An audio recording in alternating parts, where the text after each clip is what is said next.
again I have come with a new topic. I think जो हमने last 2 topic discuss किए थे आपसे, आई होप आप सबको पसंद आए होंगे और उसके एक्सप्लेनेशंस भी मैंने दी थी. तो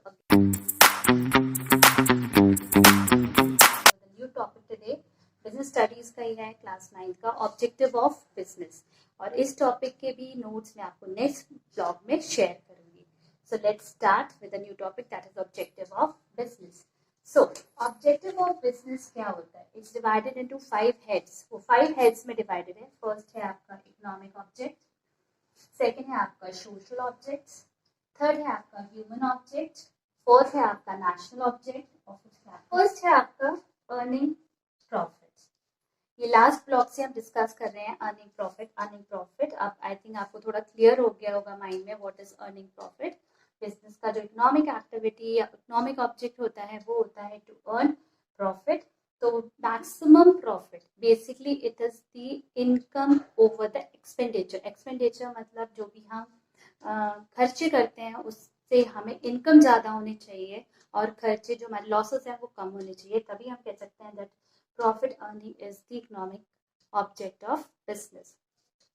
सेकेंड आता है आपका market standing and creation of customers. Last topic में भी मैंने आपको थोड़ा सा इसके बारे में बताया था, थोड़ा सा और आपको एक्सप्लेन कर देती हूँ 1-2 लाइंस में, ज़्यादा लंबा नहीं लूंगी.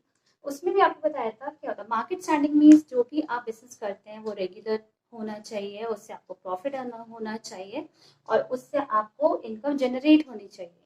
एंड क्रिएशन ऑफ कस्टमर्स, उस बिजनेस के थ्रू आपको बड़े और ज़्यादा से ज़्यादा कस्टमर्स मिलने चाहिए, तभी आपका बिजनेस इकोनॉमिक ऑब्जेक्ट उसका कंप्लीट होता है. नेक्स्ट पॉइंट हमारा innovation. Innovation of new ideas, new product. जैसे आप देखते हैं कस्टमर्स का चॉइसेस दिन पे दिन चेंज होता रहता है विद द टाइम. एक ही तरह का प्रोडक्ट कोई हमेशा पसंद नहीं करता है. थोड़े टाइम में कुछ ना कुछ आपको अपने प्रोडक्ट में इनोवेशन लाना पड़ता है, न्यू टेक्नोलॉजी, न्यू मशीनरी, जिसके थ्रू आप कस्टमर जो है आपके उन्हें बना के रख सकें. तो इनोवेशन भी एक मेन ऑब्जेक्ट है आपका ऑब्जेक्टिव ऑफ बिजनेस के अंदर, क्योंकि अगर आप इनोवेट नहीं करेंगे, वही पुराना product again and again use करते रहेंगे तो कस्टमर उसको कुछ टाइम के बाद डिसलाइक भी कर सकता है. तो बार बार अपने प्रोडक्ट में इनोवेशन करना इट्स मोर इम्पोर्टेंट. नेक्स्ट है आपका ऑप्टिमाइजिंग यूटिलाइजेशन ऑफ रिसोर्सेज. जितने भी आपके पास रिसोर्सेज होते हैं मोस्टली हम 4M मानते हैं, man, money, material and machine. ये जो 4M है ये बहुत इंपॉर्टेंट है आपके ऑप्टिमम यूटिलाइजेशन रिसोर्सेज. मतलब इनको फुल्ली यूटिलाइज करना आपके बिजनेस में बहुत ज़रूरी है. अगर आप ढंग से पैसे यूज़ नहीं कर रहे हैं, आपके जो लेबर है उसका आप यूज़ नहीं कर रहे हैं प्रॉपर्ली, आपके मटेरियल जो है उनको प्रॉपर्ली यूज़ नहीं कर रहे हैं, मशीनरी जो आपके पास एडवांस मशीनरीज हैं पर आप प्रोडक्ट में कोई इनोवेशन नहीं कर रहे हैं, तो ये सब चीज़ वेस्ट हो जाता है. तो ऑब्जेक्टिव बिजनेस का ये भी होता है जितने भी आपके पास रिसोर्सेज हैं आप उनको प्रॉपर्ली यूटिलाइज करें अपनी कंपनी, अपने फर्म के बेटरमेंट के लिए और प्रॉफिट अर्निंग के लिए. इसके अंदर लास्ट है आपका इम्प्रूविंग प्रोडक्शन. सिंपल सा फैक्ट है, अगर आपका बिजनेस चल रहा है तो आपको उसको रन कराने के लिए प्रोडक्शन को इंक्रीज करना पड़ेगा. सेम प्रोडक्शन हेड में बिजनेस नहीं रन होता है. आपको प्रोडक्शन बढ़ाने के लिए उसमें पैसा लगाना पड़ेगा, आपको प्रॉफिट्स गेन करने पड़ेंगे, आपको मशीनरी लेनी पड़ेगी, आपको न्यू टेक्नोलॉजीज इनपुट करनी पड़ेगा, तभी आपका बिजनेस इजीली रन कर सकता है. तो इसलिए improving productivity is one of the major factor of your economic objectives. Clear? We'll come to the second head, that is social objective. Social objective के अंदर भी आपके काफी सारे सारे हैं. First इसका quality of goods and services at a fair price.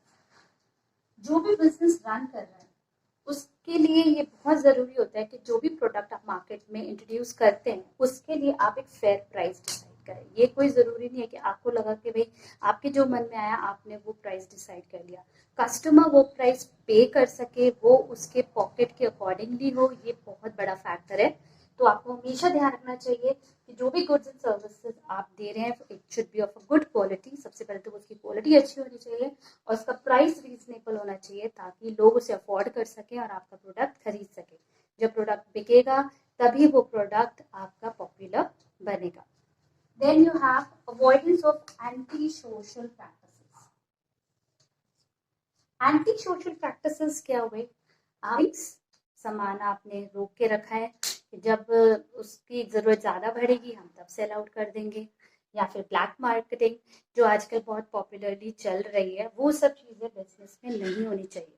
Because कुछ टाइम तक तो आपको इससे फायदा होगा, but in the long run आपको इससे फायदा नहीं होगा। इसलिए हमेशा जब भी आप बिजनेस करते हैं एक फेयर बिजनेस हमेशा करना चाहिए, अवॉइड करना चाहिए anti social practices, hoarding of goods, black marketing of goods, ये सब चीजें आपको अवॉइड करनी चाहिए।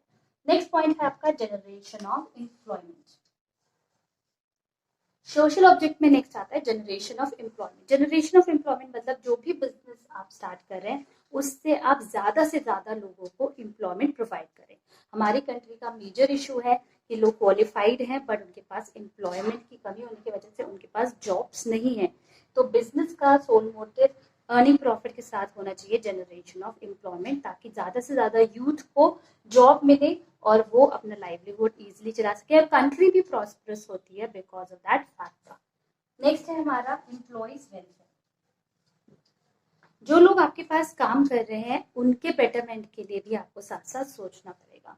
जरूरी है जो आपके लिए वर्क कर रहे हैं उनके लिए बेटर हाइजीनिक कंडीशंस होने चाहिए, वाटर फैसिलिटीज, उनके लिए एंटरटेनमेंट फैसिलिटीज, उनके लिए हाउसिंग, प्रॉपर सैनिटेशन एरियाज, इसीलिए ताकि वो आपके लिए वर्क कर रहे हैं ना। अगर आप उनकी वेलबींग का ख्याल नहीं रखेंगे तो आपका कहीं ना कहीं बिजनेस सफर करेगा।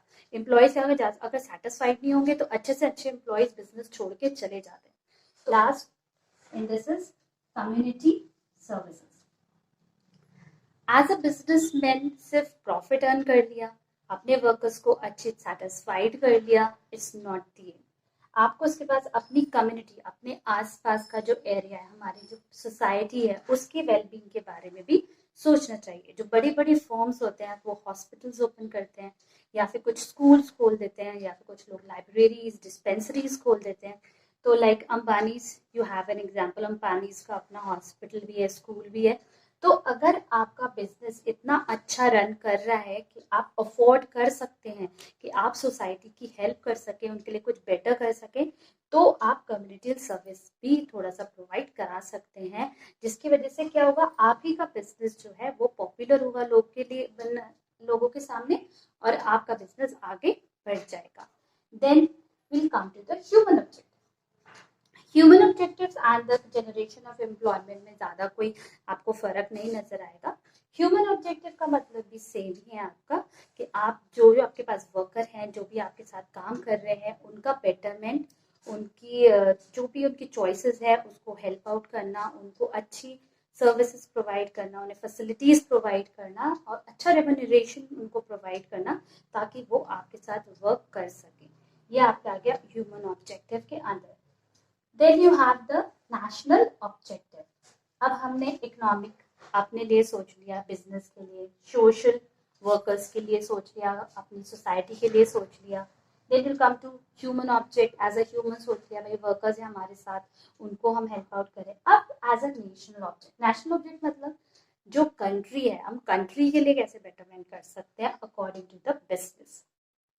फर्स्ट है creation of employment. We have already discussed this topic before.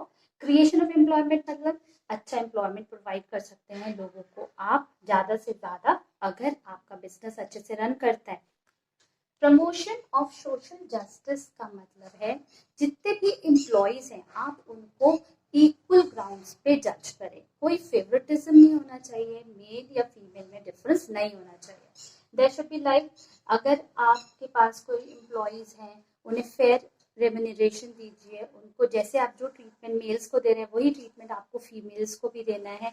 Differentiation नहीं होना चाहिए कोई। आपको सोशल जस्टिस मतलब कि equal work for equal pay वाला जो फैक्टर है वो आपको देखना चाहिए। Then you have contribute to the revenue of the country. उसके साथ साथ आपको हेल्प करना चाहिए for the revenue of the country. Country जैसे आपके जो टैक्सेस हैं आप टाइमली पे करें, उसकी वजह से रेगुलरली पे करें। उससे क्या होता है, जो जितना भी टैक्सेस आप पे करते हैं वही टैक्सेस गवर्नमेंट कंट्री की बेटरमेंट के लिए लगाती है। तो अगर हम खुद ही वो रेवेन्यूज को रोक लेंगे तो कंट्री का बेटरमेंट हमारी कैसे होगा। इसलिए आप रेगुलरली एंड ऑनेस्टली अपने रेवेन्यूज हमेशा पे करें, that is the best part. And now we have the last topic that is political objective. Political से आपको समझ में आ गया होगा, it related to the government. इसमें आपके गवर्नमेंट्स के रूल्स एंड रेगुलेशंस आते हैं जो कि एक फर्म या फिर बिजनेस को फॉलो करना पड़ता है रन करने के लिए. अगर आप ये ऑब्जेक्टिव्स नहीं पूरे करते हैं तो आपको इसकी पेनल्टीज भी पे करनी पड़ती है. सो इसमें आपके आते हैं टैक्सेस हो गए, आपके आपके कोई बिजनेस स्टार्ट करने के लिए आपको कुछ फॉर्मेलिटीज पूरी करनी है, उसके लिए यू हैव टू पे सर्टेन थिंग्स. वो सारा का सारा जो आपका फैक्टर है वो पॉलिटिकल ऑब्जेक्टिव्स के अंदर आता है. So today we have discussed these 5 objectives. इसका जो एक्सप्लेनेशन है प्रॉपरली नोट्स के थ्रू मैं नेक्स्ट ब्लॉग में आपसे शेयर करती हूँ. एंड आई होप आपको मेरा ब्लॉग पसंद आया होगा. तो please like share and subscribe ज़रूर करें. and please wait for my next blog and I hope you're liking it. Next blog में हम कोई और अच्छा टॉपिक, फिलहाल अभी क्लास 9th में शेयर कर रही हूँ, नया टॉपिक शेयर करते हैं. Okay, thank you so much, bye bye, take care.